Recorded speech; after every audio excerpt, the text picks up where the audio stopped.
And if you are going to speak tonight, you need to sign in back here at the back on the sign-in sheet. You're going to present during citizens' concern. If you'll sign in there, then we'll have a record of that, please. And give you warning that you need to have it signed in back there.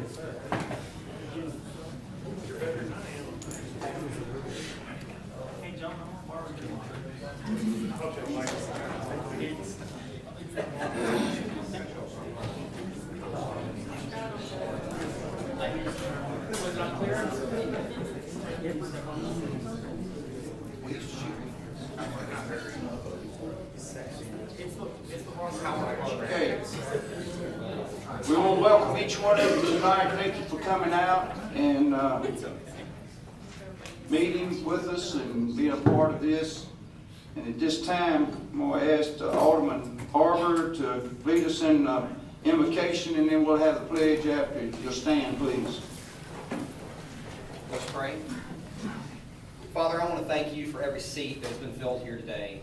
For each mind and heart that fills the presence in this room, we thank you. We know what you were setting out to accomplish today.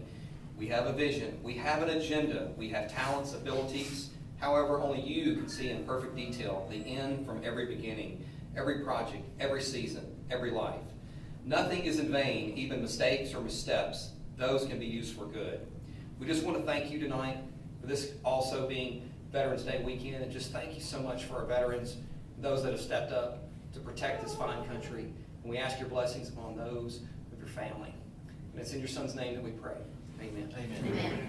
I pledge allegiance to the flag of the United States of America and to the republic for which it stands, one nation, under God, indivisible, with liberty and justice for all. Okay, today I call this meeting to order. Miss Debbie, well, today's date is Tuesday, November the 10th, 2022 at 7 p.m. Excuse me. I'm sorry. Thursday. This is the 10th, though, isn't it? I got that right, didn't I? All right, I'm sorry. Thursday. Thank you, Ms. Deb. Roll call, please. Alderman Case. Here. Alderman Harbour. Here. Alderman Giannini. Here, ma'am. Alderman Aiken. Here. Alderman Renfro. Here. Mayor Walker. Here. And Alderman Feldmayer is absent. Okay. If you will, Exhibit A in your packet, the regular board meeting minutes. If you'll look over those. And if you have any concerns. Make a motion Exhibit A be approved as presented. Second. We have a motion. I have a second by Alderwoman Renfro. All in favor say aye. Aye. All right, recess board meeting, October 17th, 2022, Exhibit B in your packet. Make a motion Exhibit B be approved as presented. Second. Have a motion. Have a second. Got those, Ms. Deb? Yes, sir. All in favor say aye. Aye. Recess board meeting on October 19th, 2022, Exhibit C in your packet. Make a motion to accept the minutes. Second. We have a motion and a second. Reverse that order, Ms. Deb. All in favor say aye. Aye. All right, financial report, if you'll put that on the screen for us, whoever does that. And we will go over that with us, Administrator. Yes, sir. Thank you, Mr. Mayor. So our general fund, you can see that we've got total revenues currently of $1.75 million, so finishing the fourth month of the fiscal year. And our expenditures are $2.22 million, and expenditures for the same period of time. We currently have cash on hand of $3.94 million.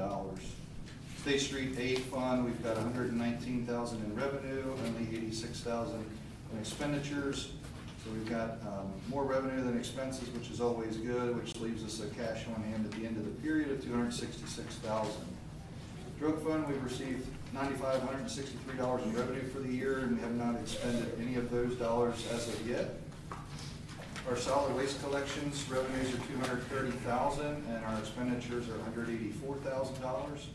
And we do have cash on hand, about $170,000. Typically, we have budgeted numbers out of the solid waste fund, and we transfer those towards the end of the fiscal year into the general fund to cover those administrative and labor expenses that we do to use and operate the solid waste fund.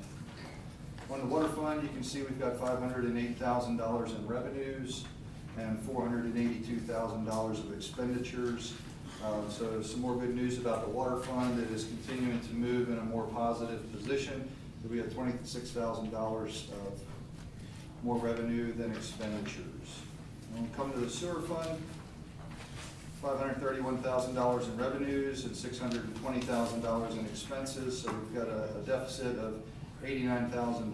That is cumulative for the fiscal year through 4 months. I believe that you have a next sheet there in your packet there. So you've got both the water fund and the sewer fund on your monitors there. So you can see, for illustrative purposes, you can see at the bottom of the sewer fund where we were as of July 31 as far as the net income or loss. You can see that that went up, but that peaked in August, as we had spoken about earlier. There were some things that were ordered in the previous fiscal year that hit us in this current fiscal year. But you can also see that we're making positive movements in the sewer fund. In September, we increased our revenues, or we decreased the expenses by $17,000, and then again this month by $9,600. One important thing I think is to note is the city of Munford had given us their operation and maintenance cost as our portion and what our contributions are to operate the wastewater treatment lagoon. And our contributions for those sewer maintenance fees are going to be going down to about $9,000 a month. So that's going to be a reduction in sewer maintenance expenses of about $21,000. So that's going to carry through that's going to begin next month. That'll carry through the end of the fiscal year. So that's going to have a reduction of our sewer maintenance expenses by about $140,000. So that should continue to help move us in that positive direction. Okay. Happy to answer any other questions if they have. Not a question, but just for the audience and anybody watching online, just as a reminder on the general fund, the reason that we're in a deficit now is we're still collecting property taxes, and once those property taxes are collected, those numbers will go back to positive.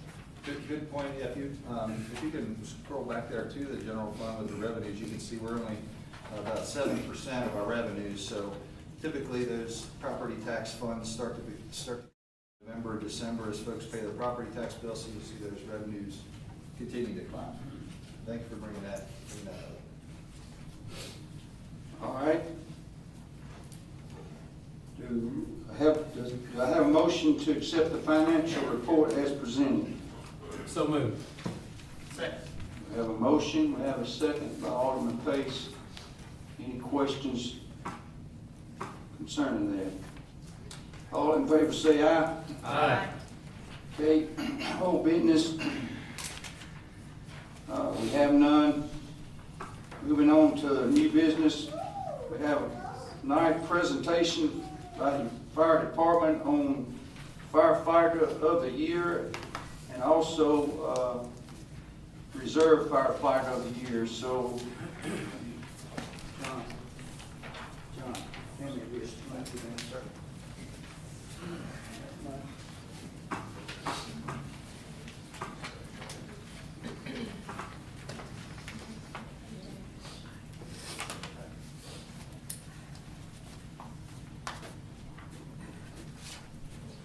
All right, as the town mayor and on behalf of the alderman, we're very proud of our first responders here in Atoka. We have one of the best fire and police departments in Southwest Tennessee, and let me say this, yeah, the police got a good kick in this. You must have paid him for saying that. That's good. So that's great. The fire department, which was only stood up in the fire world, is starved. I didn't know that. I stood up to me, you stand up, and stood up in 2015. It's a Class 3 fire department one of only 63 in the entire state. It's my pleasure tonight to honor 2 of our fire department members for going above and beyond in the past year. Mr. Dustin Pendle, will you come up, please? And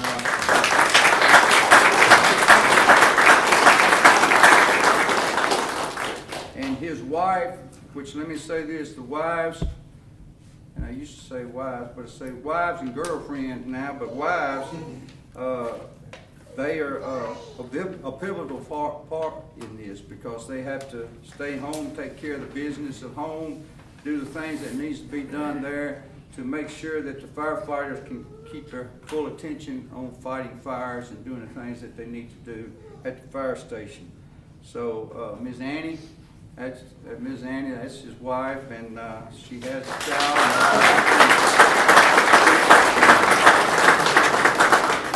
All right, Chief, why don't you say a few things about it? All right, firefighter Dustin Pendle here has done an outstanding job since joining the department in March of 2020. Each year he has progressed in his career development by certifying as a pumper, driver operator, and fire instructor. He is currently working on obtaining his fire officer certification. Dustin is very proactive, always doing something before being told to do so. He is usually one of the first to arrive on a call back for a fire and is always willing to participate in a project that needs to be done. He has recently started overseeing the department's social media page and has done an outstanding job with running with that. If you've noticed, been watching our Facebook page, we've been getting a lot of positive attention over there, and that's because of Dustin. Dustin has certainly earned this well-deserved title, and we are proud to be able to distinguish it to him this year, Firefighter of the Year.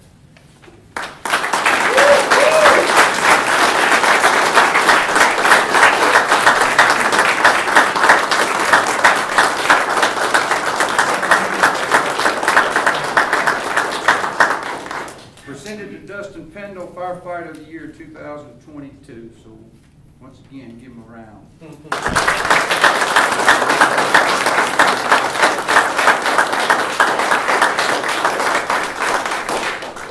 Dustin, you want to say anything? Or not? I'll say a little bit. I'm not big on public speaking. I do want to thank my wife and my family for everything they do, supporting me to be here. I want to thank the Atoka Fire Department because, you know, firefighters, we don't do anything by ourselves. We're a team effort. So to present this award to just one firefighter, you know, which I might accept it because it's got my name on it all pretty much. I want to thank everybody in that back room, everybody in the department, because we don't do anything alone. So, thank y'all.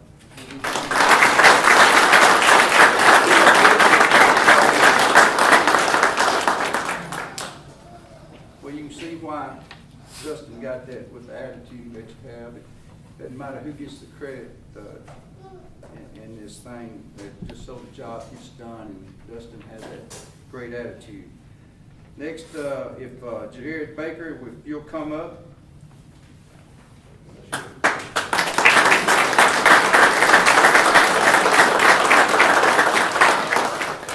And his wife, Tanya. Tanya, you want to stand up there? Once again, it goes to what I said, that the backbone of this thing is the women in people's lives and the wives, and they make a big part of this. If your mind's not on the business, you can't do it, and if you're going to fuss and fight at home, you know what happens there. All of us do. You can't get it done. So it's a great thing that Tanya and Annie, y'all must have been really good wives this year for them. Chief.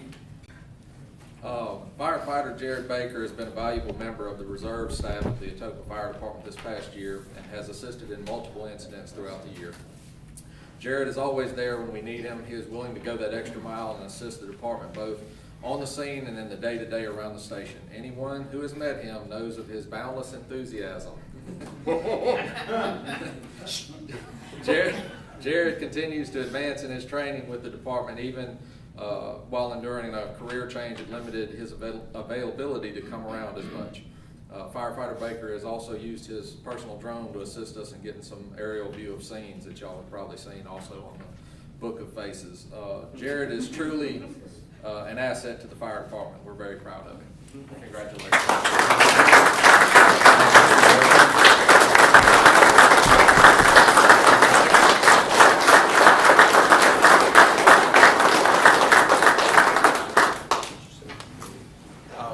Thank you. I just want to echo what Dustin said, the support of our family and everything, but on the note of the family, our fire department is literally a family. We have to work 24-hour shifts together, we cook together, clean together, really get on each other's nerves, but it is brothers. We do this to be part of that family and take care of each other and take care of the community. And we couldn't do it without our police officers either.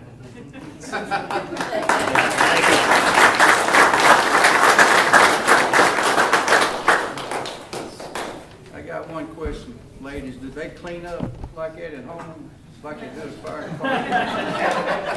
I didn't think so.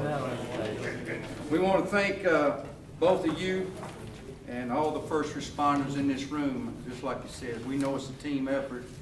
It takes, you lay one person down on the table, a rope on the table, it's not very strong.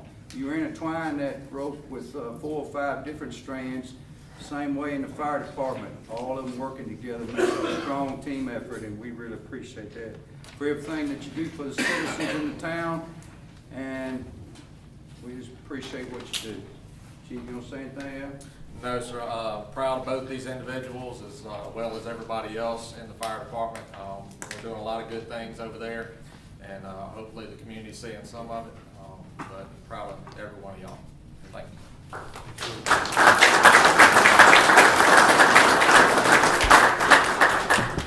All right, next in line is B part ordinances and resolution. If you look at Exhibit E in your packet, we will go for first consideration of rezoning requests on Maple Drive, Exhibit E in your packet. And Mr. Administrator, I know this was presented in September, but we've been dealing with this for a good while, I think. But if you'll go over some of the background on this issue, that would help the board. I can go over a little bit of it. I was not at the last planning commission meeting, so outside of any questions that are contained in your staff report, I think between Amanda and myself, we can get those answered. But you can see a little bit of a background. This has been going on for a while. Ms. Stokes had submitted some planning commission rezoning requests back in December 2020. Came before the board on January 12th, 2021.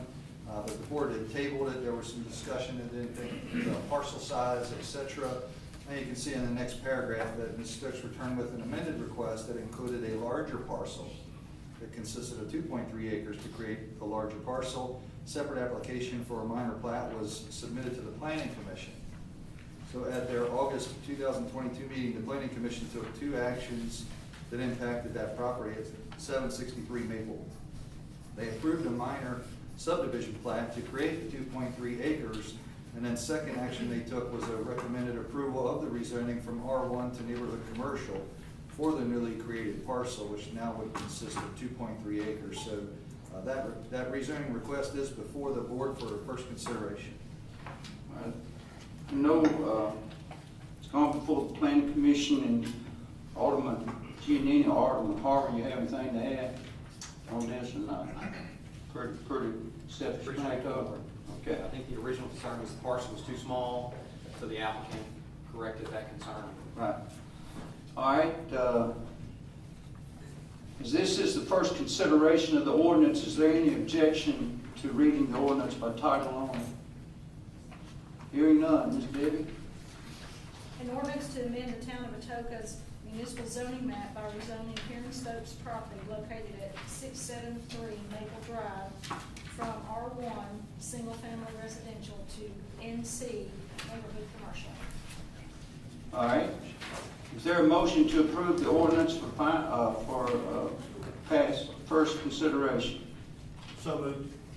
Second. We have a motion. We have a second. You have that, Ms. Deb? Yes, sir. Any discussion on it? Is Ms. Stokes here tonight? not? Okay. Any other question or discussion?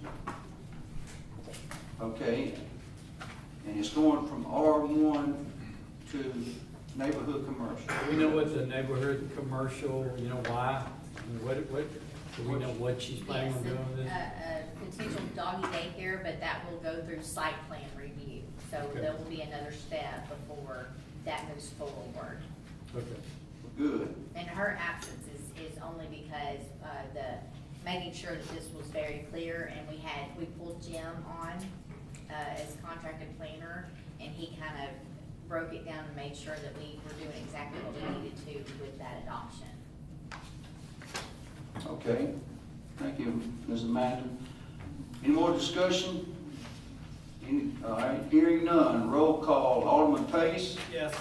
Alderwoman Renfro. Yes. Alderman Aiken. Yes. Alderman Giannini. Yes. And Alderman Harper. Yes. All right, moving on. Ordinance, first consideration for Title II Municipal Offenses, Chapter 10, Exhibit F in your packet, and I believe it's been before the Public Safety Committee, and they looked at it, and why don't you go a bit, Chief or Administrator, whichever one. Sure, I can start. So there's a recognition that our current ordinance code was not in line with what some requirements were for the state regarding some curfew and some other concerns. So as we started to review the ordinance and then bring the code and the curfew more in line with what the state requires, because we can be more restrictive than state statute, but we can't be less restrictive. So as we started to do that, realized that we probably needed to incorporate some of the statute into the town code. And what you have in front of you here today is the exact document that's been presented to the Public Safety Committee. Alderwoman Renfro and Alderman Feldmayer sat on that committee. We discussed that in September, and I believe Alderman Feldmayer had given a brief report to the board and to the public back at the October meeting. So this ordinance is for first consideration, so the board's got the complete markup of everything being added. So everything that's in red is state statute and state law currently. We're just incorporating that into the town code. I did forget to mention there is one minor typo in 11-1006, paragraph A. It's just a duplication of verbiage there, so it reads, in the event of the inability to act or absence of the mayor during any civil emergency as defined in this chapter, the vice mayor should just read the vice mayor of the Board of Aldermen, but it currently reads in the first draft, the vice mayor of on the board, so it was just a typo. So we'll fix that, should it come back before you one final draft. All right, is this the first consideration of the ordinance? Is there any objection to reading the ordinance by title only? All right, Ms. Dib. An ordinance to amend Title 11, Chapter 10 of the Atoka Municipal Code relative to municipal offenses. Make a Okay. motion, the ordinance to amend Title 11, Chapter 10 of the Atoka Municipal Code related, relative to municipal offenses be approved on this first reading with the correction noted in section 11-1006. Second. All right, we have a motion, we have a second. Any discussion? Mr. Mayor, if I may, I'm a little concerned about 11-1005 that were selectively looking at these businesses. All right. I'm not exactly sure if that's fair that we should be singling out these types of industries. Maybe somebody can give me a little more. Elaborate. Yeah. Now, which one is that? One more time. 11-1005, hours of the mayor. Okay. Sir This is Alderman, for civil emergency.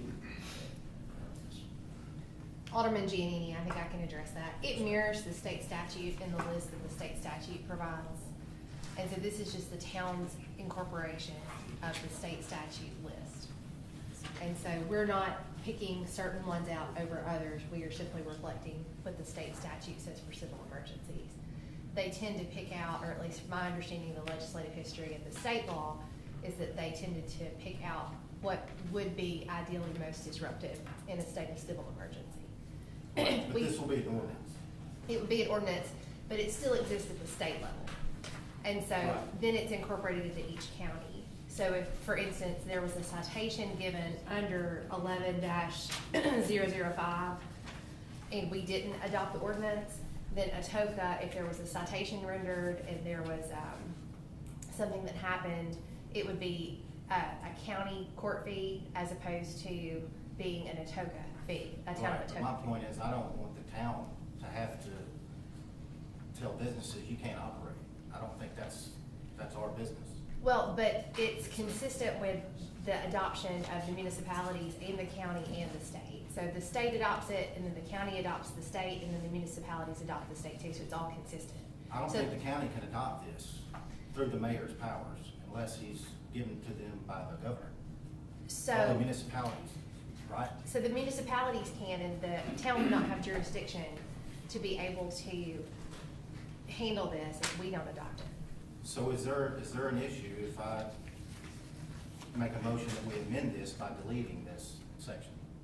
We would have to look and see whether it is broader or more restrictive and how that lines up with the state law, if we were gonna evaluate it to modify the list of companies. But again, this is a city ordinance. That's what we're codifying it as, not the state law. But we can't be broader than the state law, we can only be more restrictive.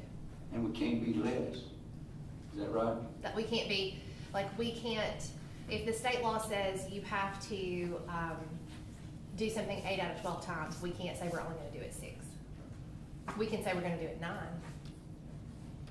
Well, I think there's other examples of where we follow state law as far as our ordinance goes, but we don't necessarily have every section of it in there. And it may be that those instances are where it's okay because it is more restrictive but not less. We can omit certain sections of the code that don't render us in non-compliance with state law. You're the attorney, so I trust you. Will you find out? So, I can- For me? Yeah, just let me know what you would propose amending or I would propose deleting section 111005, in its entirety. the entire section, yes, ma'am.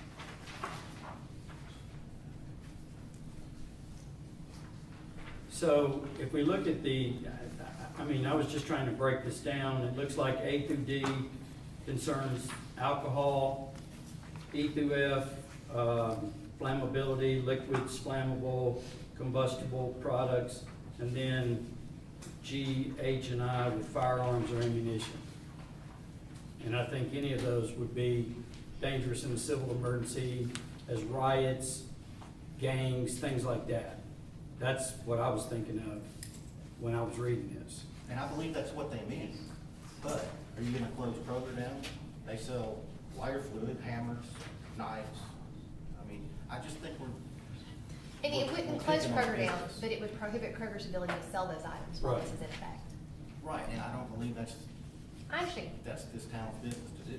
I These are private businesses. That's just my opinion. But I would appreciate it if you would find out if that would be a proper Sure, amendment. I can do that. All right. So we have a motion and a Yeah, second? we have a- I'll vote for it as a whole this time, but, you know, You'll we'll find out. have 2 readings on the public hearing. That's right. I believe that Ms. Attorney will check into that. Is that the only section? Yes, ma'am.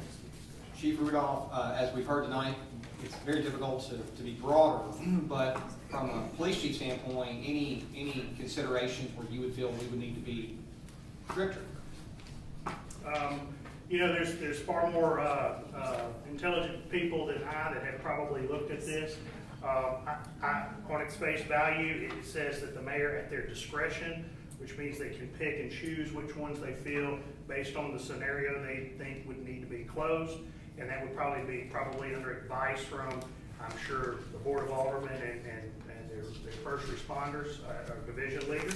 And just to be clarified, not just that one section, but just the overall curfew adoption, anything in the ordinance of anywhere that you feel that we're missing some components. And that's part of it. One was to codify it into town law so that in the event, the state already gives the mayor certain rights under the state law, which is already in place. But this would put it in our city charter also, that would kind of be like the playbook in the event that you needed to go and if something like this happened, you could go straight to, because it would keep you from searching all through the state law. The overall, that one part of it was simply because I initially started looking at curfew, just general curfew. You'll see that in 1100. The initial time that Atoka set up was till 5 o'clock in the morning. That's what's in the green, what the existing law was in the very front. And so at the very bottom, you'll see that we changed it to 6 o'clock because that's what the state law. And the analogy I use is you have a 15-year-old or something walking down the street, and one Atoka officer stops them and says, hey, it's 5 o'clock, I ain't fooling with them, it's all right. But you have another one come in there and say, hey, it's 6 o'clock, you shouldn't be in there. By state law, the state law says you cannot be out until after 6. Now, there's a lot of exemptions in here that you can read, and all of those were included because those are all the same ones in the state law. But it was just to put us more in line with what the state law had to say. Thank you. All right. Good stuff. Thank you. All right, so we have a motion, and we have a second. You got that, Ms. Deb? Am I on target? Motion and second. Yes, sir. Any more discussion? Hearing none. Alderwoman Renfro, Yes. Alderman Aiken, Yes. Alderman Giannini. Yes. Alderman Harper, Yes. Alderman Pace. Yes. All right, that's the first reading on it, okay? And Ms. Amber, you understand? I do. Okay, good. Moving on. Resolution approving phone and internet services of town facilities, and I believe it's with Aeneas. And I know y'all had several, maybe 10 meetings with Aeneas, so if y'all will go over that, please. Yeah, that's close to being right, even though it's kind of funny. Yeah. Senior staff has met with Aeneas several times, and first few times that we met, it looked like things were really moving positive, but then I don't really even recall why it kind of got put on the back burner for a while. So we got back with Aeneas, and we all gathered back up and had our kind of refresher. So by the time we got back together, we had a new fire chief and some other personnel changes. So when we looked at it, the proposal is for Aeneas to provide us high-speed internet, which would be 250 megabytes at all the town facilities. It includes hardwiring internet service to our concession stands at both Walker Park and Nancy Lane. Also includes a new phone upgraded system. So what we've got is a proposal from them. I believe you've got your agreement that's in your packet. It's quite lengthy. I wanted to include in case there were any questions. But if you have kind of a calculation and a cost comparison, multicolored. Ms. Dorothy put this together for us. So we had a breakdown by department. But the total in the lower left-hand corner, so you can see what we're currently paying is $2,652. We will be paying, assuming that the board okays the engagement of the agreement, will be $2,321. It's going to save us almost $4,000 a year. There are some one-time fees, admittedly, just below that. But after the first 10 months, all of those savings will be actual savings. So that the money that we'll be covering in the first 10 months will be covering the one-time upfront fees. And then after that, it will all be savings for the duration of the service. Okay. Are there any changes to the resolution? Do we have a motion to accept the resolution as presented? So moved. I'll second. Okay, we have a motion, and we have a second by Mayor Aiken, or coming in, Mayor. Vice Mayor. Vice Mayor.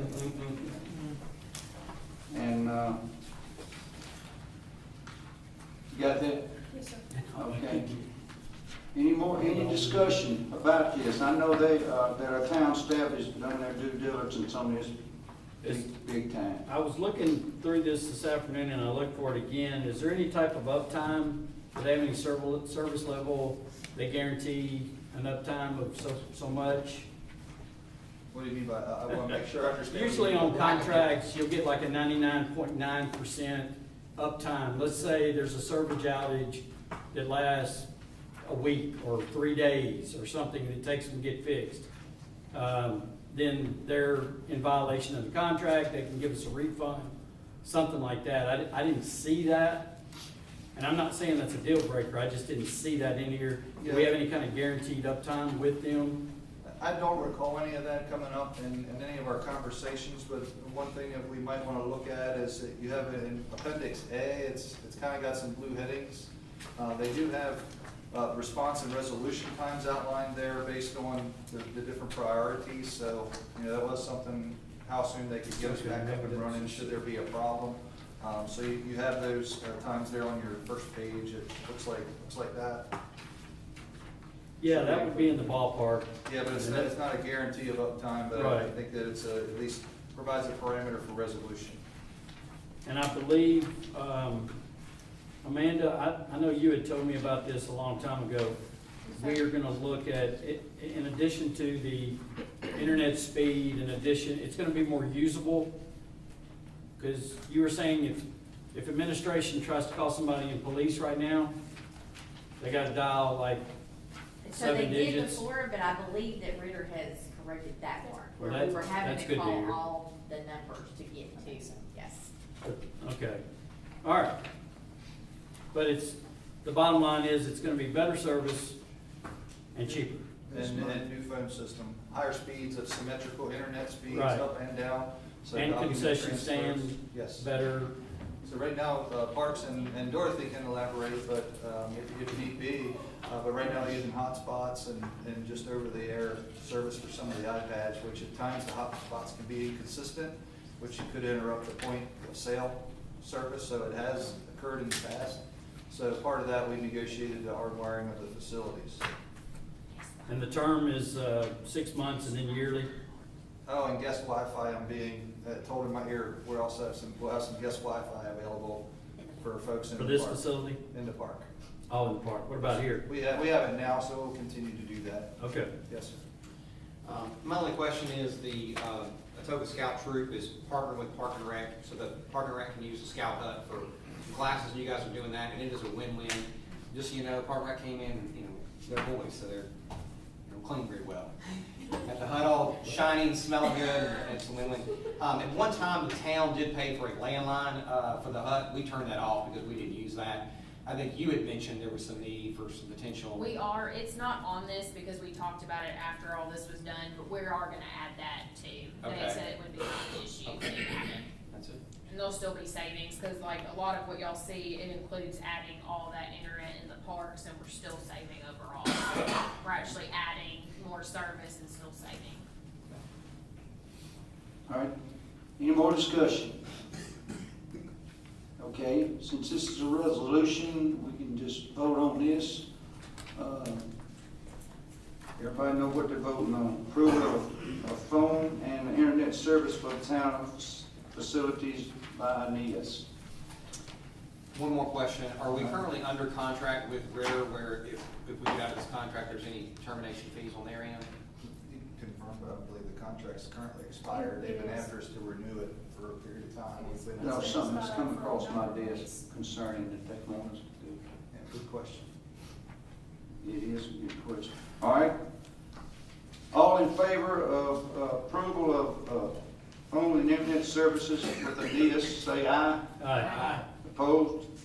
All right, another resolution. 4, approval of incorporation of Industrial Development Board. And the reason why going to do this is to promote, it's in your packet there that tells you why, but it promotes to enable to promote industry and develop trade by inducing manufacturing, industrial, and commercial enterprises to local and or expanded in the town of Atoka. And it helps us to buy land and to acquire, sell, and lease and dispose of properties in the town also. Plus, we went to Millington, really Amanda and Mark, and with them telling me all that's going on. That's how Millington is going and getting all their information and their things. It's through the industrial board. They have to approve it. They can get a lot of grants. They can go through and get a lot of what's the Pilot. yeah, the Tips and pilots. the TIF grants and other things that come through that too. Yeah, and it's going to be positive for us, especially when we get in our with our new plan for Atoka for 2040. Okay. Anything else, Mr. Mark? No, sir, I think you did all the high points, Mayor. Y'all have that in your exhibit, and all we're approving tonight is not the people that's going to be on it and all, but you got to have this.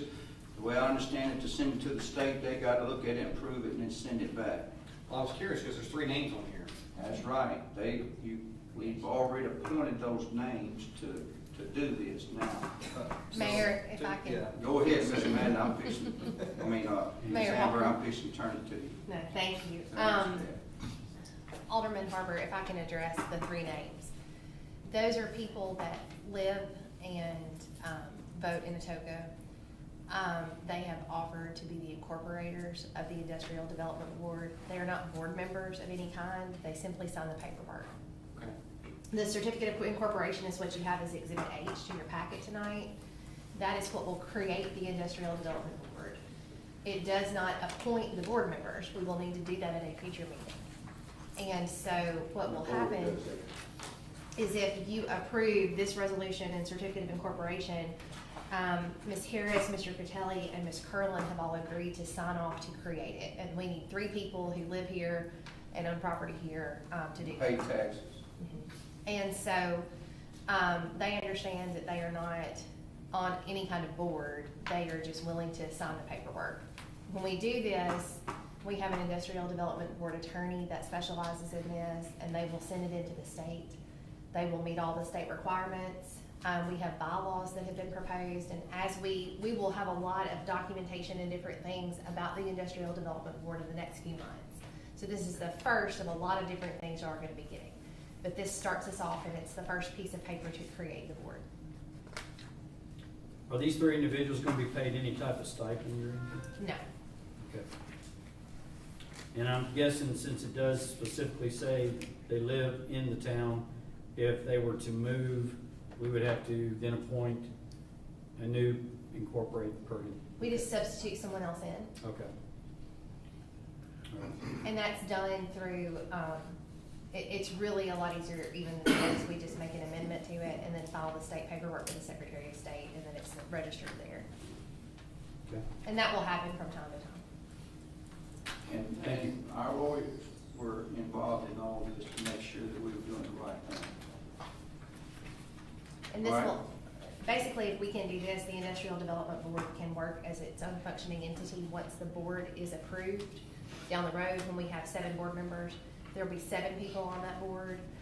And with the pilot programs and the TIF grants and things like that, that the town is not currently eligible to participate in, the IDB arm stands as its own standalone entity under the law, which gives us a lot of different options.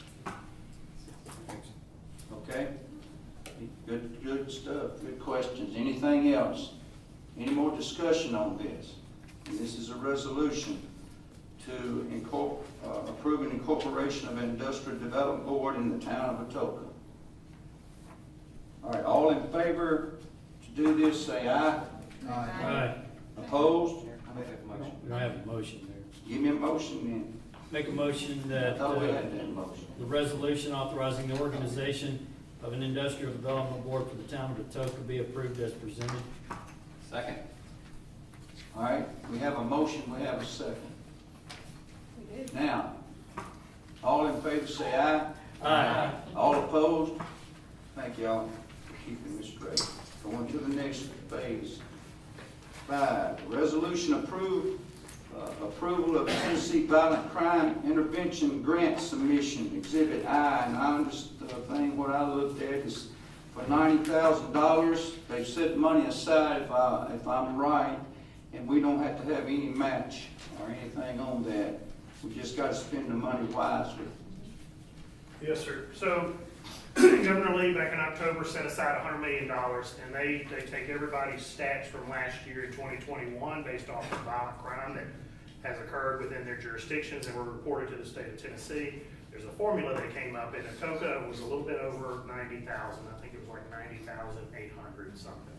And so we have to, I think it's November 15th, submit the grant saying that we want to apply for the grant, but we do not have to say what we want with the grant until January. So we're looking at the packet and going through it line by line to figure out what that looks like for us. So. Any ideas? Well, right now we're all over the place. So it could be a body for another officer. It could be some sort of equipment, record management systems, cameras. I mean, there's a number of things that they it's looking like. So, well, I'll be sure to give you all an update and as soon as we submit it by January. But we just want to be able to get in there and while they're saying, hey, we got some funds for you, to say we're here. You know when they're supposed to award it, Chief? I don't believe it's too far after that January date. I don't know what that award is because they're gonna have to go through everybody's packet, but the money's already sitting there looking at us. We just have to show them proof that we're willing to spend it in the right directions. Memphis ain't gonna get all of it, is it? Well, they get their fair share. I'm sure in their formula I'm sure. they've got a little pocket. They look at the statistics, I bet. Yes, sir. What we're approving for November 19th, that we agree as a board to go after the money and to do this. Yes, sir. And this is a functionality of the internal controls you've That's probably right. been seeing over the last few years, that more of these grant applications, we're making sure that they're coming before the board, whether or not there's any town funds involved. So, you know, as part of the process in our internal controls to make sure that they're coming before you, so the board is aware of everything that we're applying for when it comes to grants. I think, Ms. Debbie, you'll have to take care of how the money's spent and all that stuff. Correct. That's why we pay you. That's right. All right, good. All right, so we're on Resolution 5, approval of a Tennessee Violent Crime Intervention Grant Submission. Is there a motion to approve the first reading of the ordinance for final? Excuse me, that's not right. Is there a motion or any more discussion? Motion to approve. All right, we have a motion to approve. Is there a second? Second. All right, any more discussion about this? Okay, all in favor say aye. Aye. Opposed? All right, moving on. 6, resolution approval of codifying the municipal code of ordinance, Exhibit J in your packet, and codified municipal code is needed for all town departments, including code enforcement and policemen. And the cost associated with this is about $9,300 one time. Yes, sir. Okay, so now y'all tell me a little bit more about it, Mr. Mark. Tell the board a little bit more about it. Yes, sir. So, you know, from time to time, it's recommended that municipalities go through a comprehensive codification of their ordinances. And what that really looks like is, we got a page and a half since 2018 of ordinances that the town has adopted. And typically on an every other year basis, you would fold in all of the new ordinances into the code.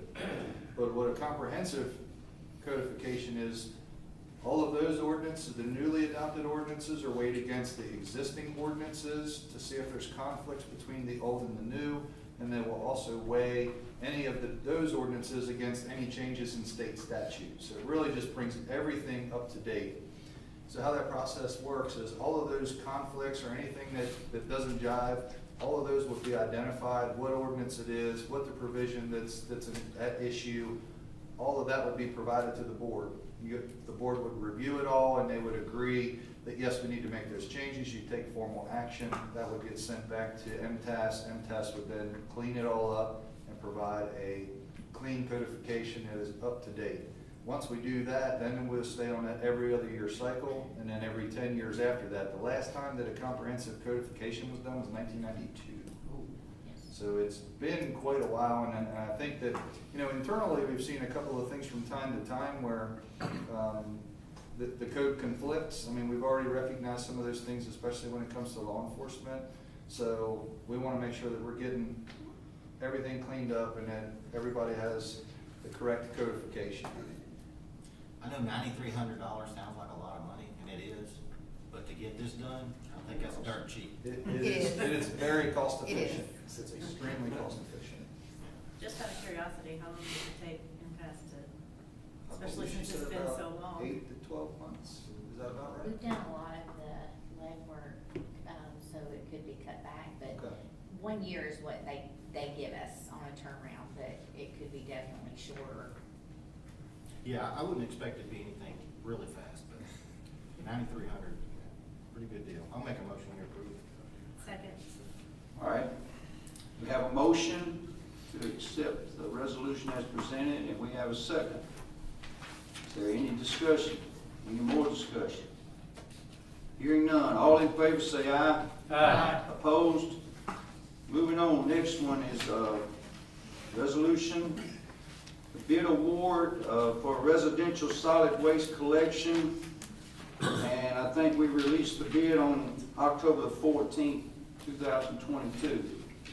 And it's Exhibit K in your packet. If you'll look at that, it's a lot of it is what they did it, and what they presented to us and all. And Mr. Mark, why don't you go over that? Sure. So Mayor, you're correct. We let the bid on October the 14th, had a due date of November the 4th. We had 2 submissions from 2 separate vendors. One was Republic Services, the other was our current vendor, Waste Pro. And you have your bid tabulation in front of you, so you can see the pricing that was submitted on each of their behalf. So you can see that I've got 2 lines highlighted. Republic Services submitted the lowest bid, which you can see on these. I do want to point out and stress that this is costs to the town. These are not costs to the customer. Of $15 in year 1. Year 2, it would go to $15.68, et cetera, et cetera. So the call for bids was placed with the guidance of the board to have an initial 3-year term with 2 optional 1-year extensions. The board had also requested that there be a recycling option as a bid alternate with an opt-in, opt-out provision for that recycling piece. You can see that both of the bidders we had submitted it that there would be a minimum of 1,000 recycling customers. And you can see that there was notations on both bids that both of the vendors said that that's fine, you can provide an opt-in, opt-out provision for your customers, but we will charge you whether they're in or they're out. So you could have, you know, a large withdrawal from the recycling program, and the town would then still be responsible for paying the bill for services the customers aren't receiving. So there's no items highlighted there for that reason.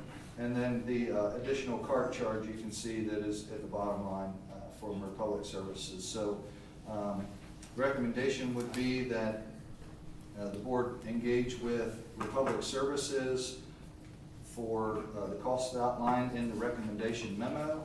And then I think we have the resolution to engage into the contract for those prices and Republic and yes. So that's what you got. Starting January 1st. Yes, sir. What's the cost to the customer going to be? Yes, sir, that's got up under the next Exhibit L. So we can move right over to that. You can see we needed to do that in an ordinance as the ordinance was previously I thought sent I'd by seen it in your user email. Yep. If you want to cover that now, we can. If you want to wait till we get there, that's fine too. Well, I've got a question about this part. So, page 2 of 3, let's see, paragraph 5 or whatever it is. A failure to perform under the terms listed in the contract documents paid to the town or the contractor shall constitute a breach of this agreement. Do we have that? What are the terms? So I'm glad you brought this up. I was going to mention it when we got to the ordinance piece, but I have the town attorney, should the board engage with Republic. This may or may not be the contract. This was what we had used in 2017. So it would go over a legal review, and what I had asked the town attorney to do is to make sure that she agrees with all the provisions, and if we need to tweak the language to make sure that the town's protected and our customers are protected with the vendor, that we would modify the language accordingly. I mean, if we get another situation like we've currently got, I want to be able to hold somebody's feet to the fire because they're in violation of their terms. Yes, sir. I agree. So, And we specifically discussed that. So, for instance, if the town would choose, if they did choose Republic, right. they took the services specifications and contract documents that were distributed with all of the bid, and they have 2 sheets worth of different negotiation points that would be addendums to this initial contract. So if you look under page 2, the first section, subsection H, it's 2H, and it says the contract documents include any addenda or changes to the foregoing documents agreed by the parties hereto. So this is just our baseline document that gets us started. Okay. We would still have to negotiate the specific terms, and this is part of that. So Amber, not that it would happen, but we could adopt this, and then we could not come to agreeable terms, and we wouldn't be under anything. We'd have to do it again. What I would phrase this is a preliminary contract. Right. If the numbers look good and the services rendered or proposed to be rendered look good, then initially, we would then have to get into the terms. And one of the things that the town administrator and I specifically discussed was being able to quickly act if there was a service problem in the future, because the town has just gone through that. I think the reason why we're going on and doing a resolution, it gives them permission to go ahead and get started, because we're really under the gun by January 1st. Am I right or wrong? That's correct. But that's not binding us to anything until we do the ordinance and the contract, is that right? That's correct. Good. Any And questions? Mayor, if you wanted to hear from, Mr. Jerry's here from Republic Services, if the board has any questions prior to further consideration of the resolution, I'm sure that he would be happy to answer any questions you have. All right, come on up, Mr. Jerry, but board, if you have any questions about the resolution thing, I think that's the biggie to me tonight. Well, I appreciate it. I'm Jerry Burke. I'm the municipal marketing manager. I have, it's funny, I've been here almost 30 years, lifelong Memphian, but with the company almost 30 years. And I've seen the business come full circle. And one thing I'm very proud of is that I have another opportunity to partner with Atoka, because I was involved in the privatization of Atoka over a decade ago. I've worked with Mr. Ellis when he was at Oakland. We've had almost every contract in this city. And I'm not going to lie, we know, and I've worked with Debbie, we had some struggles in the past. But I've seen us come full circle also as a company where we've had so much turnover. It's just been very difficult to keep employees, equipment managed properly. I don't have that issue anymore. This fits our business model perfectly. We have Covington just north of y'all, had them now probably almost 30 years as a Republic company. And I've got my general manager, Jason West, here, as well as my operations manager, Moses McAfee. I just want to show y'all how excited we are to be able to partner with y'all. We're more than a garbage company. We're really an environmental services company. There's some information in my bid that I really would love everybody to get a copy of down the road and take a look at it. It goes over our community partnership. We've got a website. You can go online. You can apply for grants. You can apply for services and things of that nature. We just bought U.S. Ecology, which, if I don't know, usually the fire departments manage. If you have a spill or if you have a hazardous waste problem, we can handle that for y'all now. Electrification, I don't think we'll see that in this contract, but we're moving towards electric vehicles as well. So we're really an environmental services company. On the service issues, you're going to have a performance bond. I don't do my job, you can pull the performance bond. All we're going to ask for probably is a cure period, that if we have an issue, we have a period of time to get it corrected. If somebody's missed, that we have we have a chance to get that corrected. You're gonna have brand new carts. I've got a meeting with my cart manufacturer Tuesday morning. He's coming in town. We're gonna get everything outlined. Mark knows kind of what I'm gonna need from y'all. They will be in here in December getting carts delivered to every customer. We will be ready to start. We're gonna have a holiday. We may have a holiday on the Monday the 2nd. So it may be one day behind, but you know, the customers are familiar with that. Yeah, we had that before. Yeah, we'll put a flyer, you know, on the carts so everybody will know. And we'll have a new automated side loader, not immediately, but in the town of Atoka doing the service for this contract. We're gonna have to start out with a used vehicle, obviously, because you can't get equipment right now. It just takes forever, but we will have a new automated side loader. And the reason why I'm saying is how y'all fit our business model. We're the safest company in the industry. That's a fact. We don't have guys riding on the back of trucks.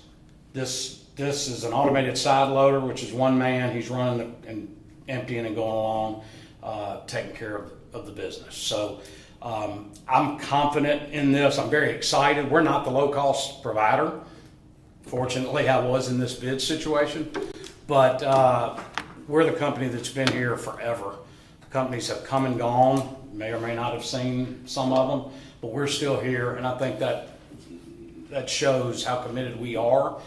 And in all honesty, we kind of backed up a little bit on the residential services for a while because of the trouble, turnover, and things. And now we're fully committed to grow in the residential market. And we've seen this market change a little bit, and we know we can be competitive and be a cost provider that you can be comfortable with. It's Jerry, right? It's Jerry. So, Mr. Jerry, you the one we're gonna call when we got a problem? I'm gonna have call on these other two. Well, no, we're going to have a phone list for y'all to call when there's a missed pickup or whatever. I'm the guy that manages the contract. Everybody will have my phone number. I'm 24/7 unless I'm asleep and I don't hear my phone. But I'm going to have you a primary contact for services during the week, and we'll have it all ironed out with the administrative staff, right, so they'll know who to call. We'll have it where you can send the emails as well, and I'll be copied on everything. So yes, I represent the company, and they represent me, and the drivers represent us, and our intent is to provide the service that your residents expect. Okay. Sounds good. I have a recycling question. Now you just got to see it. We got to see it. I understand that. We've heard from our current vendor that the state of recycling is kind of going through a paradigm shift in the United States. And I'm assuming you're going to echo that, but if we were to enter into a recycling contract, do you have any idea percentage-wise what actually gets recycled? Well, if you put it in the cart as you're supposed to, we have a kind of a motto, and actually I've got a website that you can go to, and it shows you it's clean, dry, and so you've got to do it right. There will be contamination in a recycling cart. That's hard to prevent. We have the recycler here. It has been very cyclical. The market has been fluctuating, but we went through a period called China Sword a couple of years ago where China quit taking everything. We're left with everything on our floor and nowhere to put it, and we're not charging the municipalities enough to go pick it up. It can sometimes be cheaper to go to the landfill. It's the right thing to do, and that's what we want to do. It's up to y'all. Do the residents want to pay for it and properly do it? It's expensive. The way I understand it, though, Alderman Harvey does it right, which I think he does. And then you got me, the older ones, and I don't do it right. If that goes in that truck, then it all is thrown out. Not all. There's a percentage of contamination that's allowable. It's dropped on the floor, and the guys in some cases can see when the cart's being dumped. But you and others that were to do it wrong could cause that load to be pushed aside and end up in the landfill. And then that's when I've got to come back to y'all, and we can't afford to continue to do it at that rate. But go ahead. I'm sorry. If you don't act on recycling now, that's not to say we can't revisit this through the contract and look at the market and see if there may be another type option.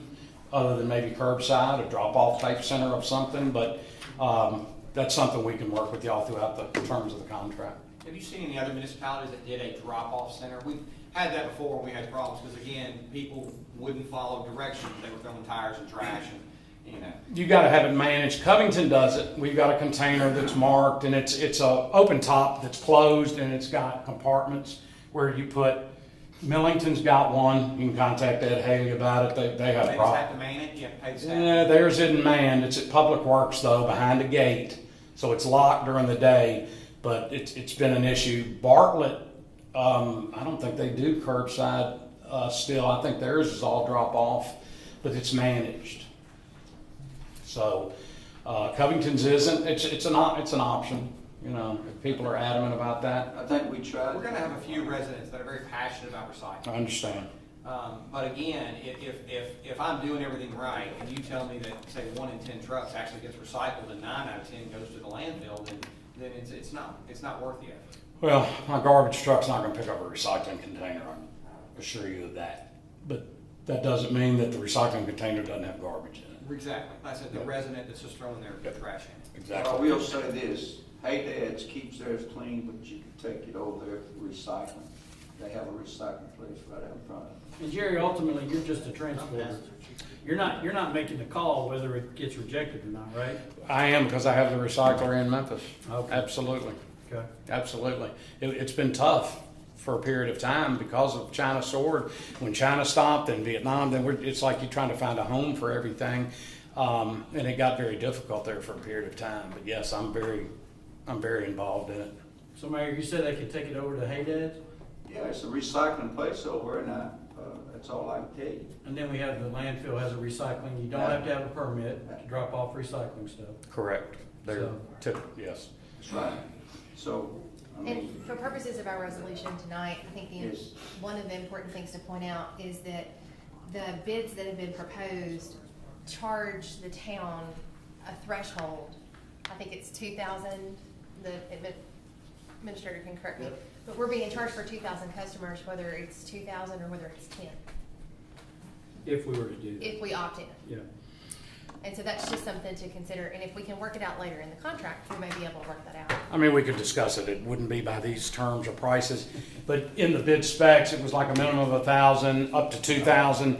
My bid spec called for 2,000. If everybody did it, yeah, everybody's got to pay whether one person did it or 2,500.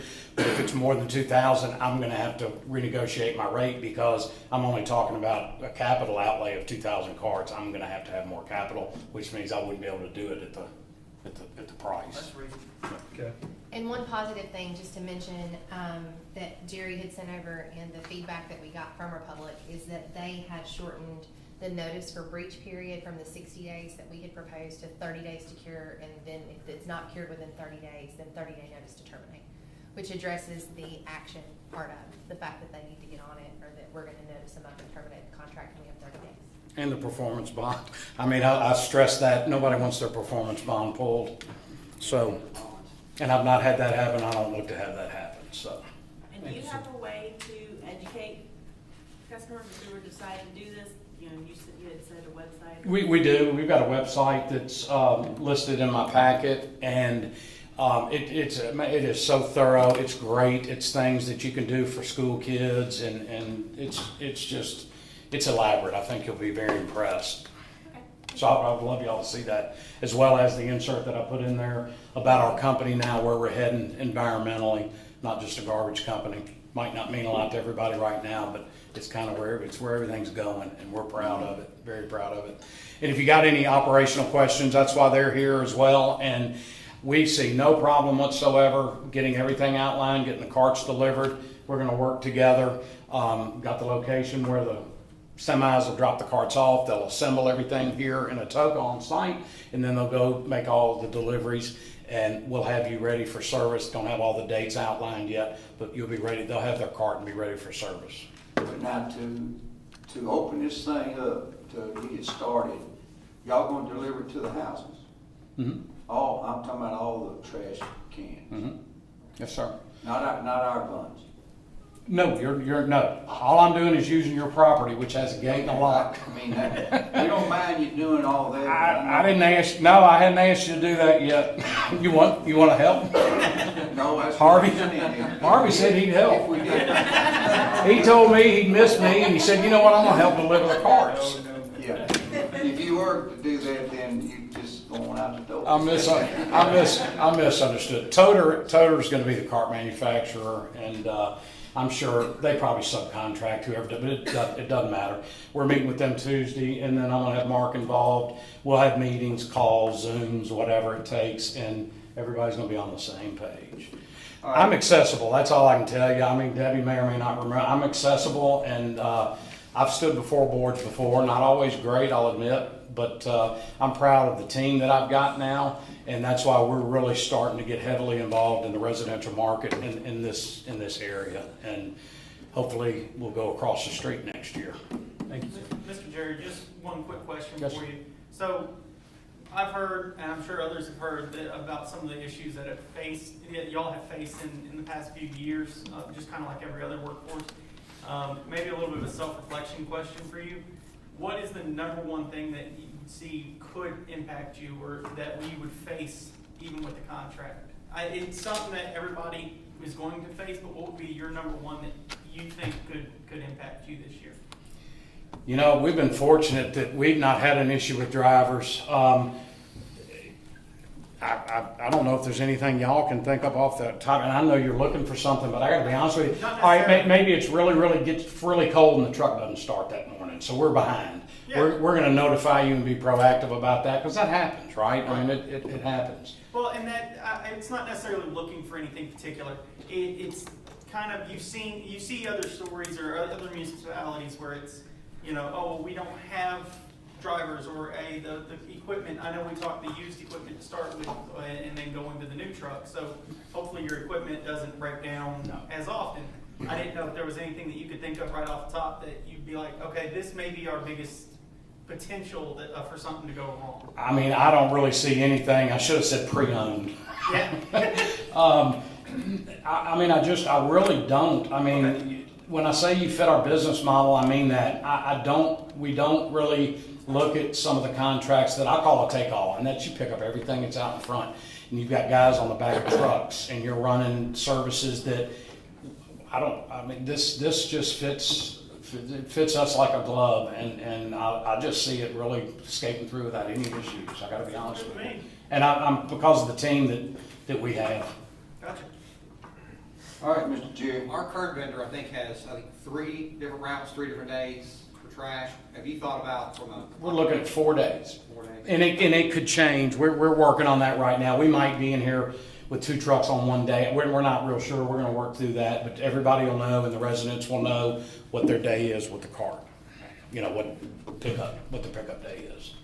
They're gonna get a nice blue cart with a light blue lid, Republic. I'm glad it didn't have to be embossed with the town of Atoka. That's just more expense, so. And Mayor, I had asked the deputy recorder to reach out to Covington. Jerry's mentioned that Republic is a vendor for Covington. She had put together a brief memo just on the basis of their conversation. So she spoke to the utilities department at the city of Covington, says to basically just follow up and see what kind of level of service that they're getting from Republic. And representative that she spoke with stated that they're excellent and great communication, very easy to work with. She did state that they do on occasion have miscollections, but it's not frequent, and when it does happen, they're able to get it collected the next morning. She said that overall they're a good company to use. And I'm servicing y'all out of Millington, so I'm just down the street, and that's where my landfill is. Subtitle D, Class 1 facility. It'd be great if y'all want to come tour it sometime. We offer tours. There won't be a super fun cleanup coming out on y'all. It's a first-class landfill, and we're proud of it. All right, Mr. Jerry, thank you. Thank y'all. Thank you. Make a motion resolution accepting an agreement between the town of Atoka and Republic Services residential solid waste collection be approved. Second. Without recycling or with? The contract has been put in front of us, which doesn't say anything about recycling. Well, the recommendation, you had a recommendation memo, that recommended trash service and no recommendation on recycling. Should have been your first exhibit, K. That's what I'm looking at, Kate. So, no, it's just trash. Says residential solid waste collection. Without recycling. Yes, sir. You need me to amend that without recycling. Although I hate that, but it is what it is. And Alderman Aiken, the only other suggestion I would have is that subject to finalizing all of the contract documents. As town attorney stated. Okay, so the motion is to accept. Recommend Yeah, acceptance no of agreement between Town of Atoka and Republic Services for residential trash collection without recycling, subject to town attorney contract stipulations. Second. She gave me a thumbs up on that. That is, you got it right. Now, Deb, I don't know where you got all that. Reporter got it. All right, we have a motion. Do we have a second? Second. All right, this is an ordinance, It's resolution, Mayor. y'all ain't got me down to the other part, this resolution. All right, yes, sir. In the interest of full disclosure, myself and Mr. Burke are related distantly by marriage, so I'm going to abstain. All right. That's why I ran up here. I didn't know that. All right, I didn't know he was going to be here. all right, we have a motion to accept the resolution as presented with the exceptions and attorneys involved in that. Is there a second? We have a second by Alderman Lady Renfro. Any more discussion? Any more? Okay. All in favor say aye. Aye. All opposed? Hearing none. You got what we're supposed to do, Ms. Deb. You can get with the, Mr. Burke and them on that. All right, going to the ordinance now. This will be the first consideration, amending Title 17, Chapter 1, Section 17-108, Service User Fees for Residential Collection. Explain that, Mr. Mark. Yes, sir. Sure will. So now that the board has adopted the resolution via that motion that was made, so now it will be time to set the user fees. So we've got the user fees laid out for you. So in year one, which would start January 1st, 2023, the user cost for the trash service would be $20.55 per month. And then you can see through the 5-year option that year 4 and year 5 were optional years, if you recall from the earlier discussion. And then each additional can, first year would be $13, and then it would go up slightly from there. So those increases are based on the increases that we talked about earlier. For the cost of the town, as we've talked about, we do have administrative costs and staff that will end up, after the initial round of cans are put out with recycles, we will be ended up delivering those cans and making those corrections along with staffing here at Town Hall and other administrative expenses. So that's what you have in front of you to adopt as the ordinance. And then you can see in Section 2, we would be amending that particular section to eliminate the cost on the recycling. And then we're just going to include language that says not offered at this time. All right, so everybody understand what we're doing on the ordinance? All right, he's given us some information. All right, as this is the first consideration of the ordinance, is there any objection to reading the ordinance by title only? All right, Ms. Deb, go ahead. An ordinance amending Title 17, Chapter 1, Section 17-108 of the Atoka Municipal Code of Ordinances relating to service user fees. Okay. Is there a motion to approve the ordinance for first passage or first consideration? So moved. All right. Is there a second? Second. We have a motion. We have a second. Now, is there any more discussion? Things that you want to ask? So Mark, I know right now for the first card, I think we're paying $16 a month. Currently, for an Yeah. additional card, it's 10. The initial. $10. No, you took, let me ask, could you clarify what your question is? What am I paying for my trash can for a month of service? Currently it's $16. That's what I thought. And it's been that rate for the last 5 years. That's correct. With no What is the increase. extra can The cost? extra can is currently? 10. The extra can is currently 10. Okay, so, Yes, sir. so we're going from 16 to a little over 20 and 10 to a little over, or 13, Yes, sir. okay? Okay. Alderman.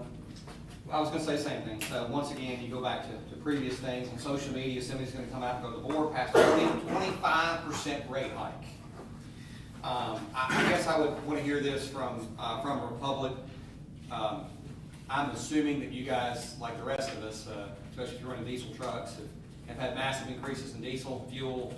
You've given your employees raises, and that essentially the cost of doing business is gone up.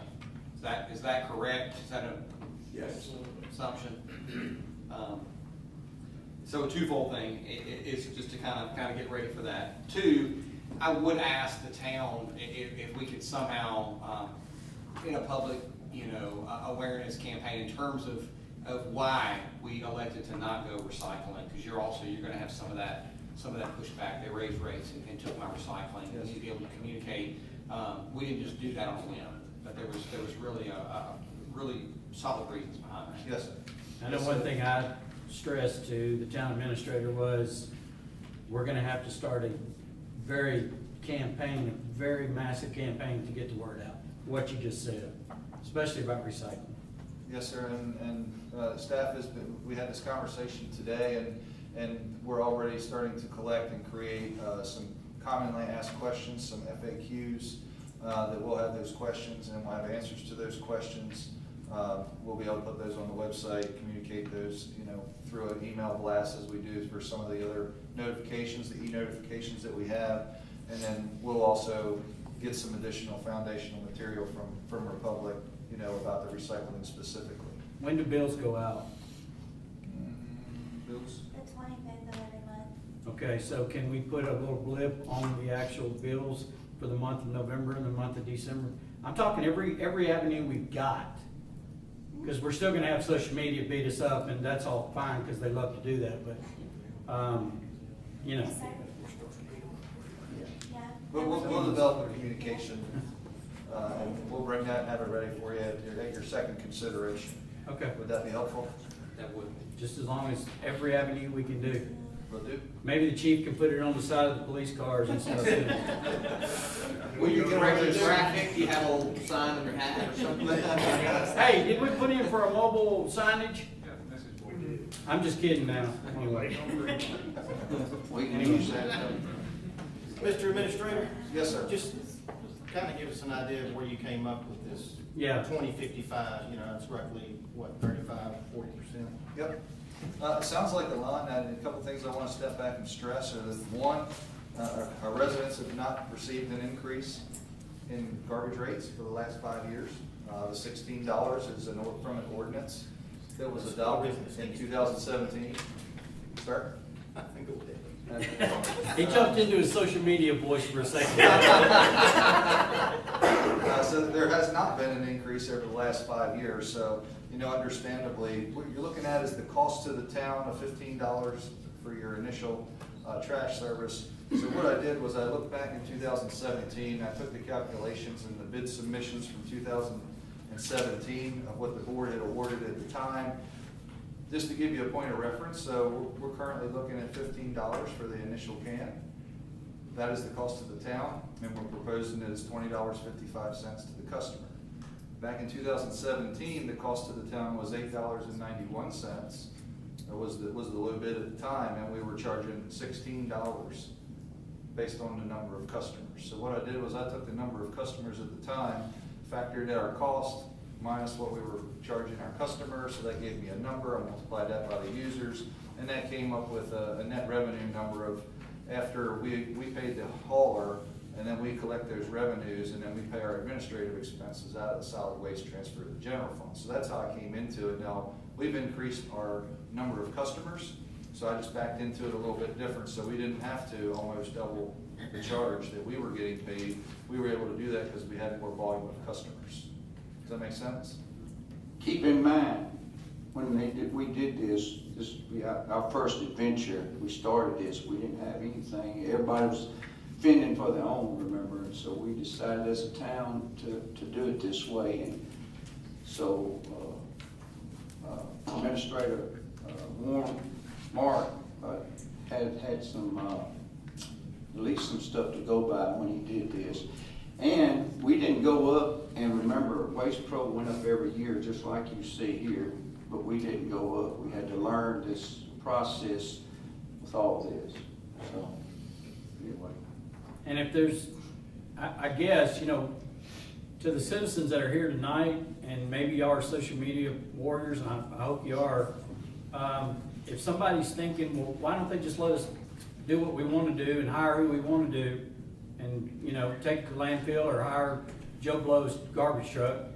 One of the things that we were adamant about was getting 10 different garbage trucks off of our roads, because they're driving on our roads, they're tearing our roads up. We had many throats. If somebody left a big oil stain and tore up a road somewhere, we didn't know which garbage truck it was. They blamed it on somebody else. So, you know, when we have one company, we've got one throat to choke. I can call Jerry up and say, you got a problem. So that's just kind of FYI. You know, we're not, at least speaking for Barry, not speaking for the entire board, we're not going to go to, there is not going to be a Wild West, anything you want to do. Those days are gone. So. And I remember when the town initiated the original trash, and I had Parker Brothers, one of those guys, my rate went in half. Oh, yeah. So I was super excited. So I suspect that this cost is still half of what you would pay a private contractor if we allowed that, which I would agree with Barry. So. Jerry, just a little bit now. We're in the Since y'all were talking about that, since you're concerned, if you were doing subscription service and they were calling, you're gonna be paying a lot more money today. Yeah. So that's a definite. All right, so we've had a second. We've had a discussion on this. Is there any more discussion? Good stuff, though. This is worthy of it because you know where we get most of the busing to the trash. Any other discussion? All right, hearing none, roll call. Alderman Aiken? Yes. Alderman Giannini? Yes. Alderman Harbour? Yes. Alderman Pace? Yes. Alderwoman Renfro? Yes. All right, you have your orders and y'all, and Ms. Amber, and y'all will work on the contract, is that right? Okay. And you know that we'll be able to start, if we come together. We gotta come together. If we don't, we just stop it. And Waste Pro will continue, is that right, Mark? They will continue. If for some reason something falls through, they just continue on. At the present rate, or what? Yeah, nothing's changing with our current provider. I will communicate with Waste Pro on Tuesday. Okay. And they will continue through the end of the year, which was the end of the initial 5-year term that the board had awarded in 2017. I'm just letting you know that for a reason. All right. There will be a time that customers might have, you know, they're gonna have their Waste Pro cans and their Republic cans, so there's gonna be a bit of transition there for a couple of weeks until Waste Pro performs their final collection, and then they collect, you know, pick up their carts. All right, moving on. Thank y'all for coming. Could y'all give me your names? Jason West. Jason, are you from Memphis or where are you from? I live in Memphis now, Midtown. Next one, sir. Yes, sir. Moses McAfee. I'm the house manager. I stay in Mississippi currently. Oh, we far you then. All right, good. Thank y'all. All right, moving on. Code enforcement. I think you had the numbers, but Mr. Code, come on up.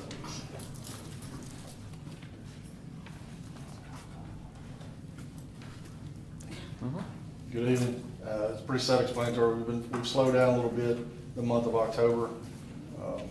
Starting to pick back up though, so. There's nothing really spectacular about the numbers from October, other than the lack of numbers. Well, I know your fence thing has increased, and you're on top of that, I think. Yes, sir. We had a lot of individuals that had fencing without permits, and I believe I've gotten it to a manageable level now. Believe Any 8 out of- questions? I'm sorry. Go ahead. Believe it, like, for instance, 8 out of 10 customers, the ones I was dealing with, 8 didn't have a permit, but their fences were up, and we had a few that were in compliance, but now I've got them in compliance. Is there any problem with where the fences were placed? That you- I haven't run across anything with any zoning violations for the placement, Okay. luckily. All right, anything else? Thank you. All right, Chief McMillan?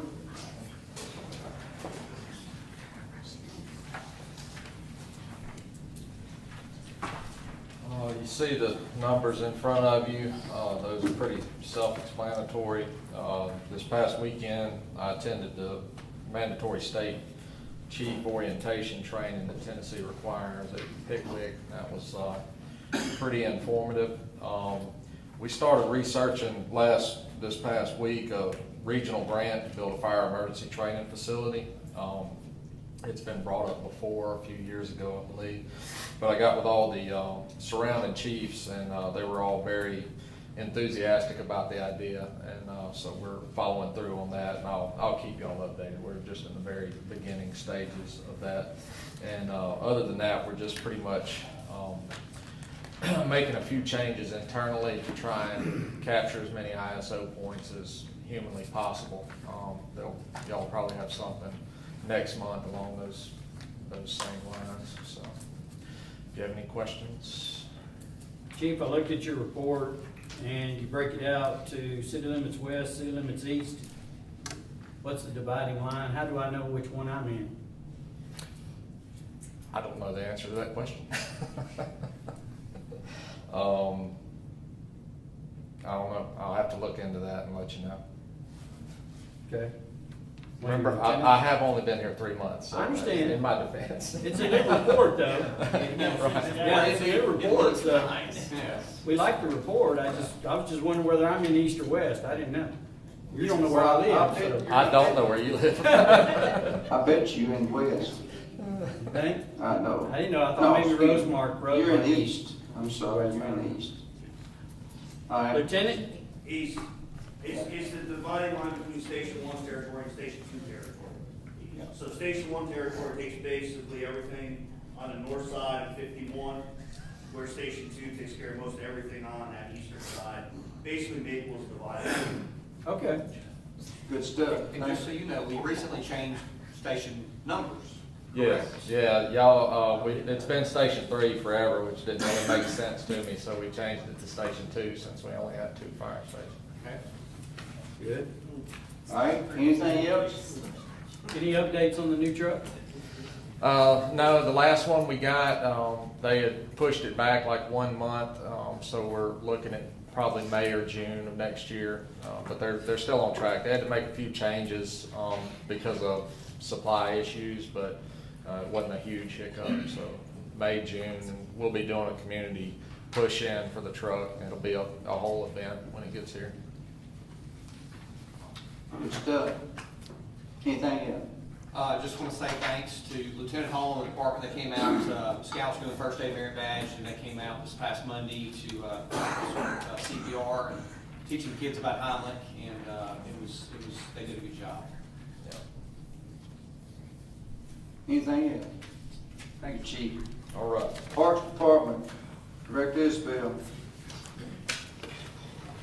Most of my information is on my report, so if you have any questions about that, I'd be glad to answer it. A couple big things is tomorrow's our Veterans Day ceremony. It's at 8 a.m. at Atkinson Park. So if anyone is able to come, we'd love to have you. And then on Sunday, Mr. John can probably give us a little more details. They do have, the Boy Scouts will have their flag retirement ceremony at Nancy Lane Park at 4:30. I don't know if you have any special speakers or anything this time around. We do. Deborah Moody's coming. Paul Rose is coming. We got now federal judge Mark Norris. I keep want to refer to him by his previous title. I believe Mayor-elect Aiken has said he can attend, and he's got a couple of really, well, I'm hoping they come through, higher ranked military that will be there. So the public's invited to attend. The ceremony typically only takes about an hour, 4:30 to 5:30. Sunday. Sunday at 4:30. So between the two events, they're both really pretty short and sweet and nice events to come to. So we hope all of y'all can come to that. The last thing I have is yesterday a grant opportunity came through. Ford announced grant opportunities for West Tennessee, and it's for things. Enable capital improvements for the community. So examples would be playgrounds, parks, etc. So I don't have a fancy thing like Chief Rudolph did because I just found out about it yesterday. But I need to put in an intent that we want to do a grant. And I wanted to get y'all's approval to do that. And I can give y'all something more official in December. I just wanted to go ahead and start working on it. Well, you got to give us a resolution. Is it a matching funds, Dorothy? No, so I can ask for a range of $25,000 to $100,000. There is no match. And then my current idea would be because you can renovate current things you have, it would be the splash pad. So I'll have some backups in case they tell me no on that, because it's a little vague, just says playgrounds and improvements in areas in the parks. So the splash pad I kind of feel like counts, but if they tell me no, then we can do some renovations to our playgrounds or additions. So how do I need Miss to do Attorney, how can we get, approve her to go ahead and submit to that grant? I think you've got to have a resolution. We can't just add it to the agenda and. What I'd suggest, because you do have a little time. Mm-hmm. So if I can get the okay, I can just, maybe a verbal okay? To apply, Yeah. to give them the letter of intent, and Something bring more. the resolution back Let her get the ball to the rolling. board in December. And then I can actually do the resolution, I guess, in December. Yeah, we'll have to have the resolution. So what, I just say, I think the board's gonna agree on that. Okay. It's not gonna be any money out of us. The biggest thing is like, so you don't get mad at me because I already went ahead and started a little bit. Well, no, you told us, so you have that. Okay. Sounds good, that's all I have. We'll still bring that resolution before you. Yeah, you gotta have it. All right, good So stuff. Go ahead. Tomorrow, Correct. Veterans Day ceremony, 8 a.m. 8 a.m. and I will have Atkinson Park. coffee, hot chocolate, and donuts. If you've never been, you should come. It's a very well done ceremony, and you'll walk away thinking pretty highly of your town, I think. And then there's a Your couple, country. there's a Yes. couple other things happening after that. So 10 a.m. Or 9 a.m. at Atoka Elementary, they're doing their Veterans Day parade. So if you want to kind of do a bunch of Veterans Day, and then at 10 a.m. in Covington, they're having their parade. So there's plenty of things to keep you busy tomorrow. I mean, you got a lot of stuff before the time we meet next month. We do. You want me to go over it all? Well, I mean, I know we've been here a while, but Christmas tree lighting's coming up, I'll be quick. and Santa's ride, so go ahead. So we have. Chief's right behind you though, be careful. I know, it's like freaking me out. So the tree lighting is November 29th at 6:30. It'll be at Atkinson Park. Santa's Ride, night one, will be December 9th, and it'll start at 6:30. A Merry Meet and Greet, which is kind of our meet and greet, but a lot of the activities from the tree lighting to kind of make it a bigger event will be December 10th from 11 to 2 at Nancy Lane Park. And then we have Santa's Ride Night 2, December 10th, starting at 5:30. Okay. But I have made flyers for every single event, and they are on our website and will be posted on the Facebook page with all the full details. They're gonna be able to track Santa's ride on the Yes. app again? Mm-hmm. Okay. All right, we good? All right, Thank you, man. thank you. All right, Police Department, Chief Rudolph. Good evening. I'll try to be brief on this. The stats are in front of you. If you have any questions, the number to remember there is this time from the end of October from this time last year, we're roughly down 18%. So we're very proud of that right now. We're moving in a good direction. Notable arrests.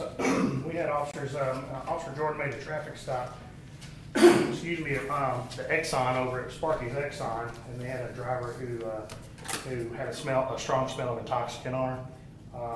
You know, she had 2 children in the back, and it was a very big concern. He ended up having to make an arrest there, contact DCS. It was actually, he was paying attention.